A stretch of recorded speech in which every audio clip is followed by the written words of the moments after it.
All right, and welcome to How to Write Part 1 for Advertising 345J Media Planning Foundations. Again, my name is Rupa Nagarajan, and I'm the Advertising and PR Writing Coach for the Moody Writing Support Program.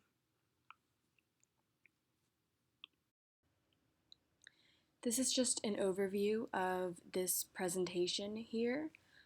This deck will be uploaded to Canvas for you to use as a resource throughout the semester as you write Part 1. And so you will see that it is not written as a presentation, it is in fact written as a more text-heavy deck. To walk us through it, what is Part 1? A strategy deck is split, typically not as distinctly as here, but split into two sections: research and insights that profile the current situation that you're dealing with, and then the actual campaign plan where you discuss how you're breaking up your budget, what media vehicles are getting what amount of money, and how you actually plan on implementing various promotional strategies. Right now, this focuses on Part 1, so we're going to talk about how to approach, research, and write it. The number one thing to understand for Part 1 is that we care about two things. We care about a what, we care about a why. We definitely don't want to cross over into this how territory. So you want to explain to your reader that what the research has actually taught you about your brand, your competitors, all the research that you've done, and then you're going to explain why that's strategically relevant. But you're not going to discuss at all how your agency is leveraging these insights. In fact, this is something that you shouldn't even really think about for Part 1 yet, and if you do, it should be at the tail end whenever you have completed your research, whenever you've already written all of your profiles and almost all of the content for Part 1.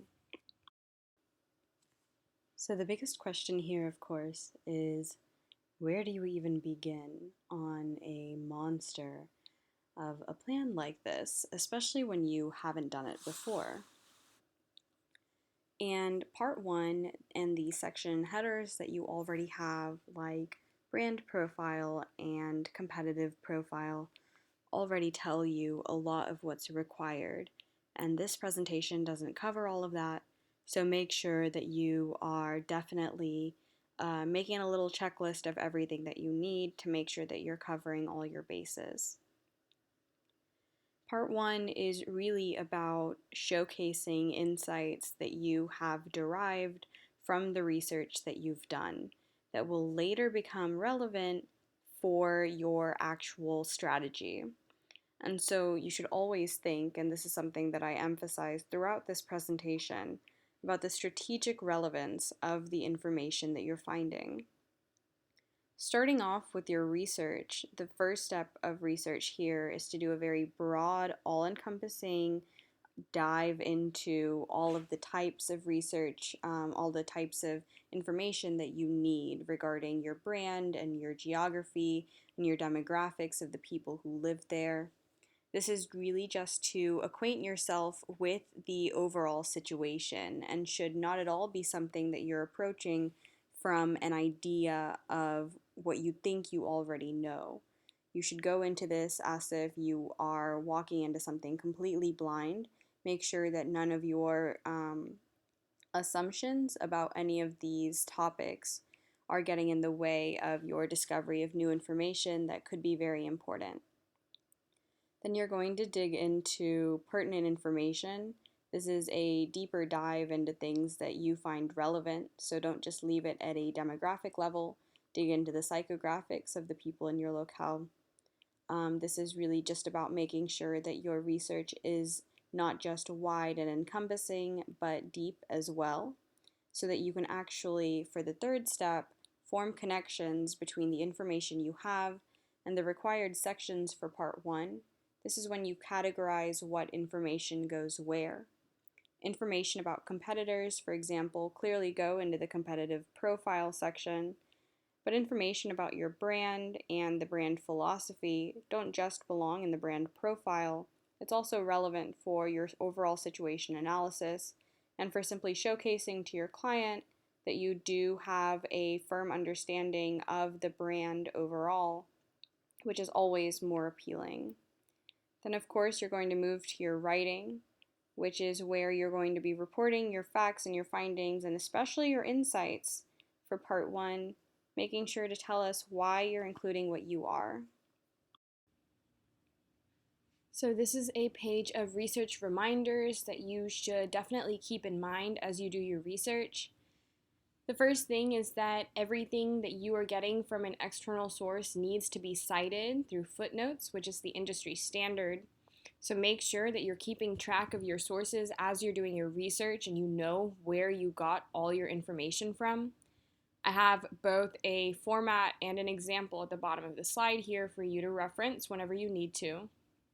The second is that Lisa really wanted me to emphasize the difference between discovery and confirmation research again.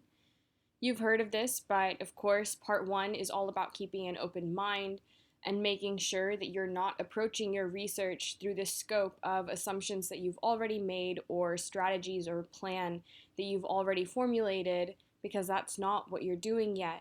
Part one's really about figuring out all the information you can and getting an objective and accurate picture of the entire scenario.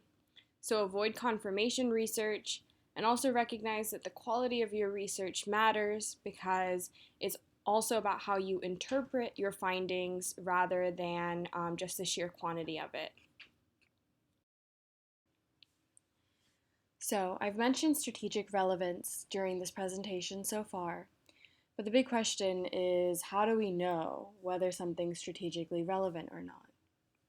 Well, here's a hypothetical seasonality example. So if you find in your research from whatever source that the average high in Minnesota exceeds 80 degrees Fahrenheit only in June, July, and August, which client is this important to include? Is it the one where they don't have any, where seasonality has no influence on them? Or is it where, for an ice cream brand, seasonality matters a lot?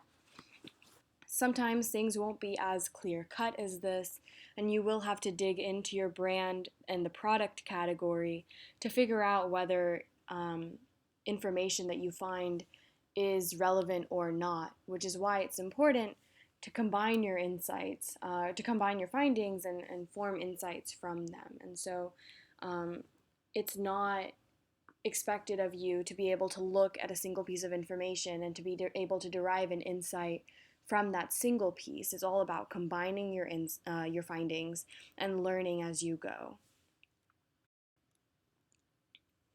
So, Lisa always talks about the so what, and this is sort of the breakdown for that. You've done your research, there's way too much because there's so much information out there regarding all of the things that are relevant for you to find. So it's time for us to narrow down what you should be including.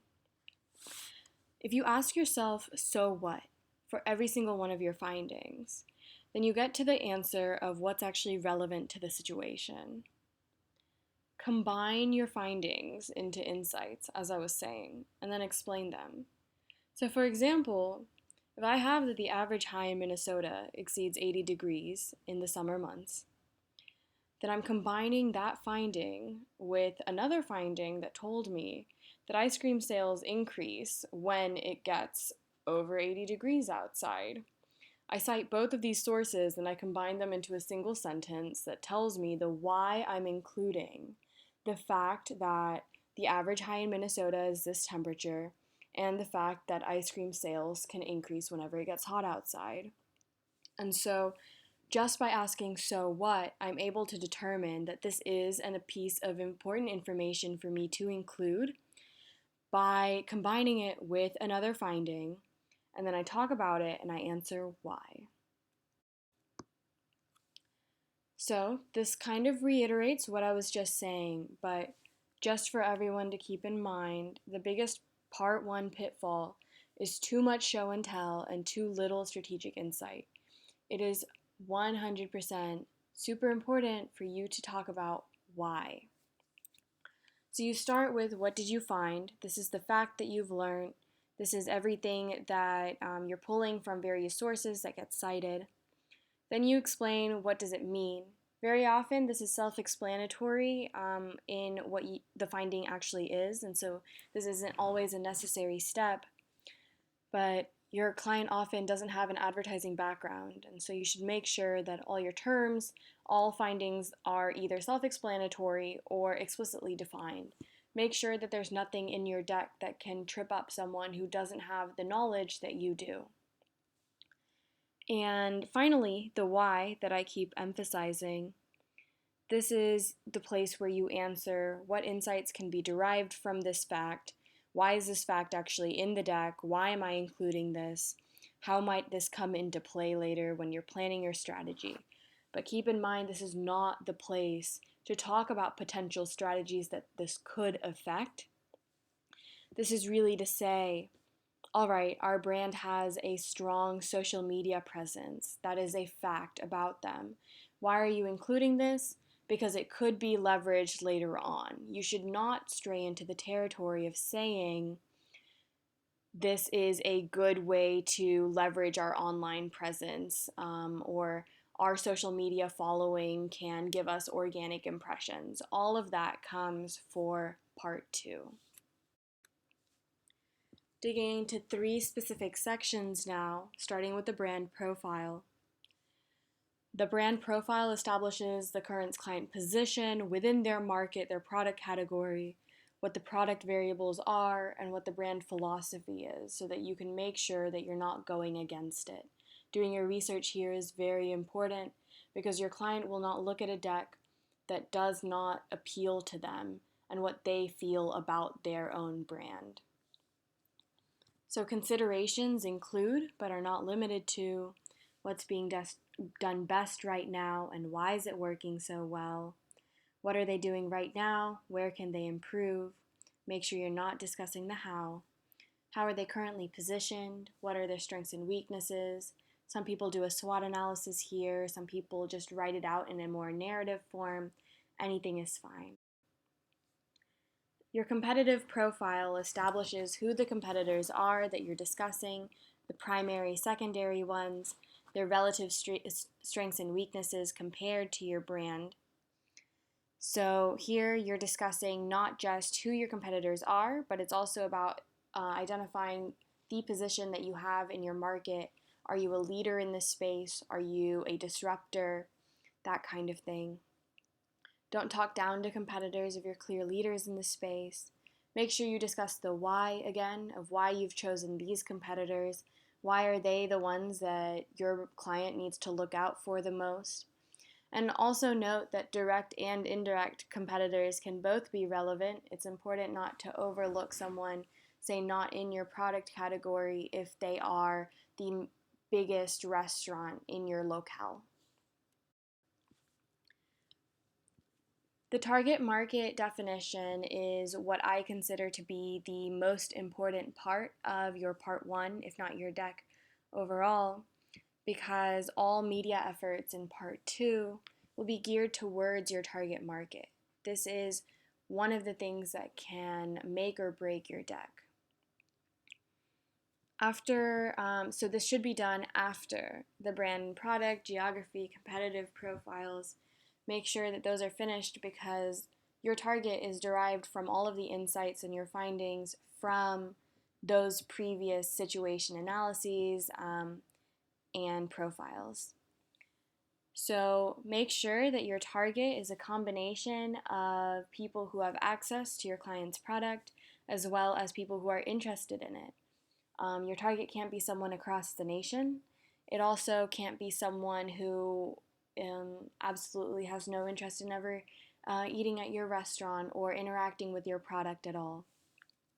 After you have figured out what your target is, you start to define your target by asking, who are they demographically, psychographically, what are their pain points, their likes and dislikes, what are their sources of information, what media vehicles will be the best ones to use to reach them, and how do they interact with your product already? What do they have an affinity towards it already? Do they have an opinion about your brand at all? And so make sure that your target, whether or not you define a persona for your target, has a name and that can be referred to pretty easily during the rest of your deck. You don't want to simply refer to your target market as target market repeatedly in your part two whenever you're really discussing everything. You want to make sure that you're able to say something like young professionals or recent graduates or anything that you decide to call your target market. As for final reminders, a couple things that I just want to make sure I emphasize. Always explain why. Cite everything. And then, while I didn't discuss this already, keep your options open when creating the media menu. Make sure that you're not already thinking about media strategies and then limiting your scope in your part one already. Media strategies come later. Don't start thinking about your budget.